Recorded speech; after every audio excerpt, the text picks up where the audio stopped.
cancel it. Seriously, it's a party going up in here right now. Just licked his. I'm turned on right now. Are you? Yeah, I'm turned on. How come? Because you're sitting right there with me. Oh. I feel like we have, similar tastes sometimes. You know, a lot of people say we're like golden retriever black cat. Oh, and yeah, I think that's very, very, very true. That's so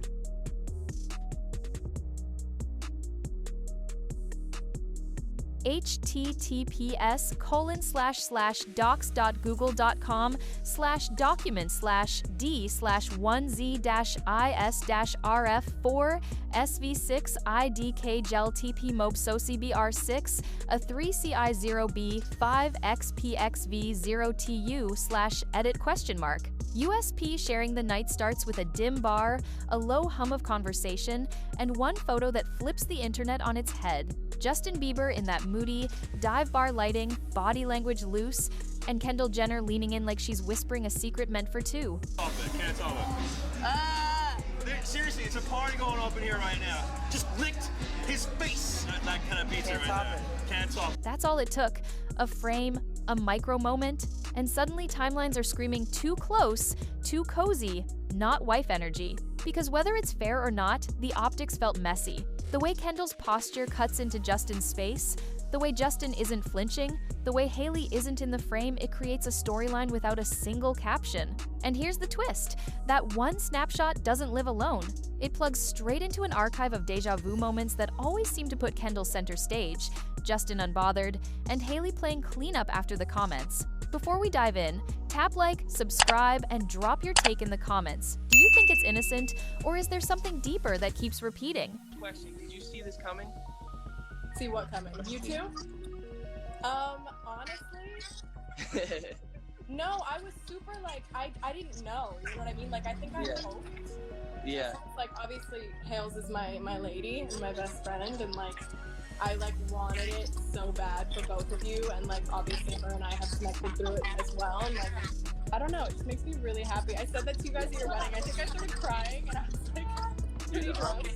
Through the ups and the downs, you've always been there. I know you've been there for Hailey, and of course. I know if you had to choose, your team Hailey, which is fine. I get it. I've already. No, I love you both. Okay. But Hales is my girl. Hales is your girl. You guys are best. Keep watching, because the pattern gets louder the more you look at it. When Hailey dropped into the comments, she tried to control the temperature with a cute line about Kendall telling a story with her hands, the kind of banter that reads as breezy on the surface and clenched beneath it. It's the married girl response you post when you refuse to feed the wolves, but you also refuse to stay silent. The problem? The internet can smell a performance. The playful tone landed as deflection. People read it as Hailey trying to narrate the vibe, so it doesn't narrate her. Matching? I mean, we're similar. We have a lot of diamonds I haven't seen her. We just ran in. Was this planned? So this wasn't planned? You haven't seen each other yet tonight? No. Wait. We just ran into each other. You both look so amazing, and you're matching. So I'm freaking out about that. Look at you. Can you tell me about these? I'm wearing Tori Shaju. She is a beautiful British young black designer, and I'm obsessed with her. Okay, love. And you? I'm wearing YSL. Oh, you're a As YSL per girl. usual, yes, I'm a YSL I love. girl. Yeah. Okay, wait, I'm freaking out. This is besties matching. Does this happen to you both a lot, or no? Sometimes. I feel like we have, similar tastes. Kendall jumps in with her own quip about being a visual storyteller, which would be harmless if it didn't arrive in a culture that's been side-eyeing this triangle for years. That back and forth didn't shut things down, it kicked the can further. Because the second Hailey acknowledges the moment, we aren't arguing about a random bar photo anymore. We're arguing about boundaries. We're arguing about why Hailey has to show she's cool in the comments instead of being prioritized in the frame. And that, right there, is the storyline fans keep bookmarking. Kendall gets the proximity, Justin gets plausible deniability, Hailey gets to play host in her own house. Justin Bieber help with the kids at all, or? No. That's the rumor. I know y'all are just friends, right? Or are you really dating him? We're friends. You're friends. Yes. Why are you smiling that way? We're friends. You're smiling as if that maybe it's beyond friends. I've been smiling this whole time since I've been. No, not like that. That was a whole different. Old clips don't help. Every time something current spikes, the archives resurface like they've been waiting on standby. There's the behind-the-scenes energy where Kendall licks Justin's face as if flirtation were just a language you say with your tongue, not words. There are live stream moments with that familiar inside joke tone, the sort of flirt-adjacent banter that looks like just friends until you put it next to a marriage ring. The fandom's memory is long, and Hollywood's continuity is cruel. When you've got a reel of winks and boundary-blurring bits, one more lean-in at a bar doesn't feel isolated, it feels serialized. Even if you argue it's harmless, the optics always skew the same way. Kendall is comfortable crossing lines, people assume wives draw, and Justin rarely signals a hard stop. The result is a highlight reel that lives in people's heads rent-free, the way he laughs, the way she hovers, the way the camera loves them together. It's not a confession, it's a collage. And when the collage keeps repeating the same colors, viewers stop calling it coincidence. They call it a pattern. Meanwhile, Reddit has been building conspiracy corkboards for years about Kendall and Hailey's bestie era, not because they hate friendship, but because the friendship looks like a strategy deck. The theories go like this. Kendall's proximity to Justin long predates this marriage, so Hailey leaning into Kendall isn't just organic, it's survival. Keep your spouse's orbit friendly, keep the energy controlled, keep the tabloids guessing in your favor. In exchange, Hailey offers loyalty and platform, and the modeling world returns the favor when convenient. It's the kind of Hollywood pact that doesn't require words, just guest lists and photo ops. Is that fair? Maybe not. Is it compelling? Absolutely. Because when you align your brand with a dynasty like the Kardashian Jenners, you inherit their media muscle and their rumor gravity. Every matching outfit reads like a wink. Every joint interview reads like a contract renewal, and when the triangle erupts, there's always a handy narrative. We're just close. Sure, close is cute until close becomes content. Then close becomes currency. And that's where fans start asking if the friendship is genuine connection or elegant crisis management. Add in the Kardashian backstory run-through, the Once Upon a Time whispers about Justin and Kourtney, and it gets even noisier. The public saw coy smiles on talk show couches, paparazzi shots that looked like more than friends, and a swirl of insider buzz that never fully landed but never fully died. Whether you believe it or not, those rumors built muscle memory into the audience. So when Kendall's name pops up next to Justin's, viewers import that old context whether anyone likes it or not. Hollywood is a recycling plant for narratives. One sister's open secret becomes another sister's open question. Add the fact that Kendall is the polished, cool girl brand who likes to play deadpan in the middle of mess, and you get the perfect storm, an image that reads harmless to stans and loaded to skeptics. That's the tug of war. The same piece of content can be lol besties or girl this again, depending on what you already think. And because nobody in this trio ever fully shuts the door, just jokes about it, the door stays cracked. Cracked doors invite intruders. In celebrity land, intruders are us. The Met Gala moment put their synergy under a million chandeliers. Matching energy, matching tailoring, matching we just ran into each other, banter that somehow felt like choreography. Media ate it up. Besties, twins, golden retriever, black cat dynamic, a whole TikTok language of archetypes. It's PR perfection because when you name the dynamic first, you keep control of it. But watch what happens next. The same "we're in on the joke" vibe that sells red carpet chemistry also sells night out ambiguity. If you're always a duo, everyone will watch for how duo you are. If your brand is "we mirror each other," every mirror will be inspected. So the bar photo doesn't arrive to an empty room, it walks into a gallery where the lighting, framing, and captions have been carefully curated for months.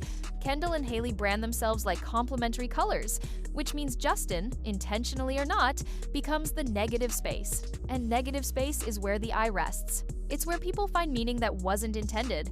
It's also where rumor lives. You can call that unfair. You can also call it inevitable. Now, zoom into Hailey's own curation. She's the queen of soft launch hard feelings, the gently loaded caption, the clean aesthetic with a quiet edge, the quick edit when the subtext gets too loud. That summer line about lemon martinis and therapy? Chaos. Half the internet cheered at the honesty, half the internet decided it was a dog whistle about Justin's headspace. Then, the edit stripped therapy out like it was a stain on silk. Whether it was pressure, optics, or just a second thought, the reversal only fed the beast. Because fans remember what you almost said as much as what you keep up. Add the husband who posts a thirst trap with a trollish caption that skates the line between edgy and ick, and your hands are full of narrative you didn't ask for. Hailey wants a road-level brand. Polished, profitable, unbothered. The problem with building perfect is people love to find the crack. Editing that caption didn't fix anything. It confirmed there was something to fix. That's the trap of being married to the main character. You don't get to be off the record. Your B-roll becomes the headline.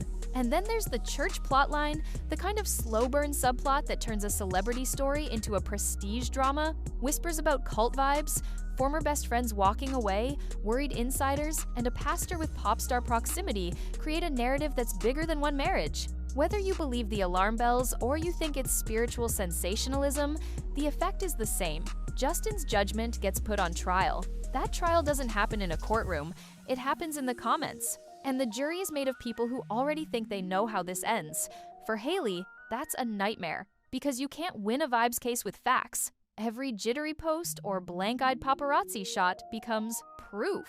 Every absence becomes evidence. And suddenly, a husband standing next to a family friend at a bar isn't a husband at a bar, he's a character in Act 2 of a 5 slow-motion intervention. That's why this triangle hits so hard. It's not just flirty optics. It's flirty optics strapped to a larger narrative about control, influence, and who really gets to steer Justin's life. Now layer in the oversharing. When Hailey finally snags a career win that should speak for itself, Justin's caption choice drags a past fight into the spotlight like a prop. Instead of, "Look at my wife," it reads as, "Look at what I once said to my wife." We can call it vulnerability, growth, accountability, and maybe it is, but it still hijacks the moment. It reframes a win into a lesson, and people noticed.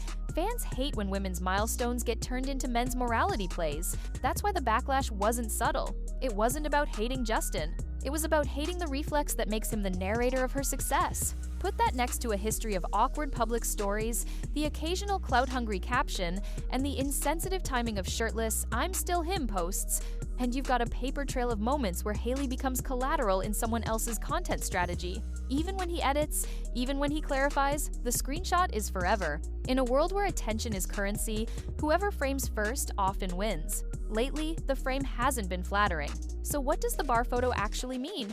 Maybe nothing, maybe everything. That's the maddening part. A lean, a whisper, a wife's joke, and suddenly a million people are reading body language like it's a court transcript, but cycles don't lie. Every few months, a new scene plays out with the same beats. A Justin moment that invites too much interpretation, a Kendall proximity that feels too familiar, a Hailey response that tries to shut the door without slamming it. It's a triangle of performances, the flirty friend, the unfiltered husband, the poised wife, and each role feeds the others. You can call it PR. You can call it fate. You can call it bad boundaries dressed in good outfits. What you can't call it is boring. And until someone in this trio decides to rewrite the script, not the caption, the script, the ending writes itself. Louder rumors, messier optics, tighter smiles. The internet won't stop watching. The only question left is whether they'll keep giving it a show. If you're Hailey, the smartest move might actually be silence not in the comments, but in the framing. Stop narrating the vibe. Let the photo live or die on its own. Because the more you explain, the more people smell smoke. If you're Kendall, the checkmate is opting out of frame when the angle gets cheap. Stay a bestie without being the recurring plot twist. And if you're Justin, maybe retire the captions that read like confessions and the selfies that look like dares. Stop acting like the main character in everyone's story. Be the husband in your own. That doesn't mean go off grid. It means learning the difference between vulnerability and volatility. Posting less isn't hiding. Sometimes it's healing. The truth is, this triangle doesn't need a villain. It needs an editor, and right now, the only person brave enough to cut a scene short could flip the entire narrative overnight. Until then, welcome back to the same show with a different outfit. And yes, we'll be here to recap the sequel. But the question nobody dares to ask out loud is this: what if Hailey already knows more than the internet does and simply chooses silence as strategy? Think about it. Silence in Hollywood isn't always weakness. It can be leverage. When you don't give tabloids the reaction they're baiting you for, you let them overplay their hand. If Hailey truly wanted to shut down every rumor, she could clap back hard, drop exclusives, or ice Kendall out publicly. But instead, she leans into curated aesthetics, vague captions, and bestie branding. Why? Because silence can buy power in rooms we never see. The kind of power that lets you secure deals, land covers, and control your image in luxury campaigns. Maybe what fans read as weakness is actually calculation. Maybe she knows that letting the internet burn itself out works better than fanning flames. And if that's the case, Hailey might be playing the longest game of all one, where she lets Justin and Kendall provide the drama while she builds an empire from the background. Silent moves don't trend, but silent moves build legacies, and Hollywood loves a queen who plays chess. Still, silence doesn't erase the weight of optics, especially when every move is under a magnifying glass. Consider the way fans analyze every outfit, every seat placement at an event, even who follows and unfollows whom on Instagram. To the average viewer, that might sound shallow, but in celebrity culture, those signals shape entire storylines. The way Hailey and Kendall show up in matching looks at the Met Gala isn't just fashion, it's narrative armor. It says, "We're united," even if the whispers say otherwise. The problem is that narrative armor is fragile. All it takes is one awkward glance, one viral clip, one half-heard audio leak, and the armor cracks. Fans rush to fill the silence with their own theories, each more dramatic than the last. That's why this story doesn't die. It's not about whether something is true, it's about how easy it is to believe. Hollywood thrives on belief, and with Justin's track record of oversharing, Kendall's history of towing the line, and Hailey's carefully curated brand, belief becomes the fuel. The internet doesn't just watch it, rewrites the script daily, and the actors rarely get final cut.